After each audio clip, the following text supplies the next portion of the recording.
Hola, qué alegría saludarte. Estamos aquí para juntos estudiar un capítulo más de Reavivados por su palabra. Hoy corresponde el capítulo 5 de la carta, la cual estamos estudiando, la carta a los Gálatas. Pablo inicia diciendo o confirmando lo que ya había mencionado en capítulos anteriores. Dice así: estad pues firmes en la libertad con que Cristo nos hizo libres y no estéis otra vez sujetos al yugo de la esclavitud. La defensa de Pablo o la justificación por la fe, es decir, por creer en Cristo Jesús y entender que solo gracias a Él somos salvos de la esclavitud del pecado, era tan intensa que Pablo inclusive en este capítulo llega a comparar el volver a aceptar la salvación por la circuncisión al igual que ser esclavo o idólatra sirviendo a dioses paganos. Recuerden que los Gálatas son personas que han sido evangelizadas y salen de las prácticas obscenas, salen del pecado terrible de esta vida y militaron y caminaron en la gracia de Cristo Jesús. Sin embargo, a través de los judaizantes empezaron a pensar, a creer e imaginar que podían ser salvos solo y únicamente por la circuncisión. Entonces, mire lo que dice el apóstol: de Cristo os desligasteis, lo que por la ley os justificasteis, de la gracia habéis caído, pues nosotros por el Espíritu aguardamos por fe la esperanza de la justicia, porque en Cristo Jesús ni la circuncisión vale algo, ni la incircuncisión, sino solo la fe por obras del amor. Vosotros corríais bien, ¿quién os estorbó para no obedecer la verdad? Y con esta pregunta Pablo nuevamente llama a la iglesia de los Gálatas a que se mantengan firmes en el pensamiento de que el hombre solo y únicamente es salvo por la fe en Cristo Jesús. Finalmente, me gusta mucho, como él dice en versículo 9, un poco de levadura leuda toda la masa. Yo confío respecto de vosotros en el Señor, que no pensáis de otro modo, más el que os perturba llevará la sentencia, quien quiera que sea.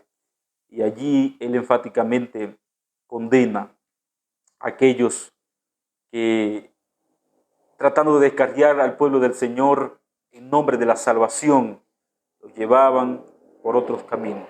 Finalmente la palabra del Señor concluye diciendo, versículo 16, digo pues, andad en el Espíritu y no satisfagáis los deseos de la carne, porque los deseos de la carne es contra el Espíritu y el Espíritu es contra la carne, y estos se oponen entre sí, para que no os hagáis lo que quisierais.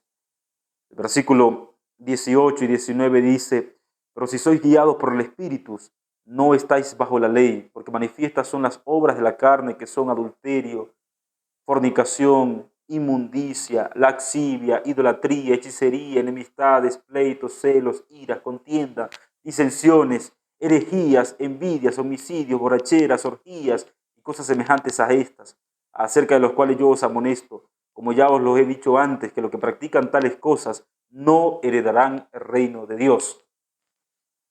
Y es interesante, queridos, que aquí en el llamado que Pablo hace, guiado por el Espíritu de Jesús, él es claro que los que practican o andan en estas prácticas de la carne no forman parte del pueblo de Dios ni heredarán el reino de Dios, el reino de los cielos. Dándonos a entender de que entonces Pablo aquí no estaba hablando de que debemos de alejarnos de la ley moral o de los 10 mandamientos o de la palabra de Cristo, sino de aquellas leyes ceremoniales las cuales como práctica en algún momento apuntaron a Cristo, pero ya no era necesario más porque Cristo ya había venido a este mundo y había muerto por nuestros pecados. Entonces debemos de interpretarlo de manera correcta, llevándonos al pensamiento y entender que somos libertados del pecado para ya no vivir más en pecado, que somos salvos de los pecados de este mundo para nunca más cometer los pecados de este mundo, que somos salvos de las prácticas de este mundo para vivir en la libertad de Cristo Jesús. Porque el ser esclavo de la ira, el ser esclavo del odio, el ser esclavo de la orgía, el ser esclavo de la promiscuidad, el ser esclavo del adulterio, con seguridad lleva el ser humano no solamente a sentirse solo y derrotado, sino a sentirse vacío y completamente perdido. Pero vivir siendo guiados por el Espíritu de Cristo Jesús nos conduce entonces a la salvación. y a la vida eterna. Concluyo con lo mejor. Versículo 22. Mas el fruto del Espíritu es amor, gozo, paz, paciencia, benignidad, bondad, fe, mansedumbre y templanza. Contra tales cosas no hay ley. Porque el que tiene tales cosas, siendo guiados por el Espíritu de Cristo, obviamente está guardando la ley. Por eso ya no está bajo la ley. Entonces, la solución y el camino para vencer el pecado, desde la perspectiva de la palabra del Señor y desde la perspectiva de Pablo, es ser guiados y dirigidos por el Espíritu de Cristo Jesús, entendiendo que la circuncisión no tiene poder para guardarte del pecado, entendiendo que alguna práctica o alguna ceremonia no tiene poder para cuidarte ni protegerte del pecado. El único que tiene poder para hacerte libre, libre del pecado, es la sangre preciosa de Cristo Jesús a través del poder y la presencia del Espíritu Santo de Dios. Finalmente la Escritura termina diciendo, versículo 25 y 26, si vivimos por el Espíritu, andemos también por el Espíritu. No nos hagamos vanagloriosos, irritándonos unos a otros, ni envidiándonos unos a otros.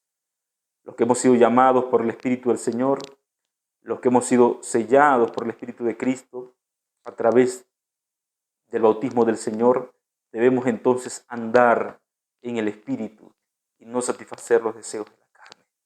Que Dios te bendiga, que tengas un excelente día. Recuerda, si estas palabras te hicieron bien, comparte para que más personas puedan conocer de ese Jesús maravilloso.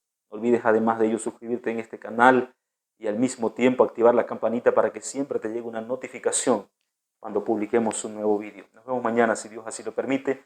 Vamos a inclinar el rostro, vamos a orar. Señor Jesús, gracias por tu palabra. Haznos libre en la gracia de Cristo Jesús y permite que en el nombre de Jesús podamos vencer los deseos de la carne. Oramos en el nombre de Jesús. Amén. Que Dios te bendiga.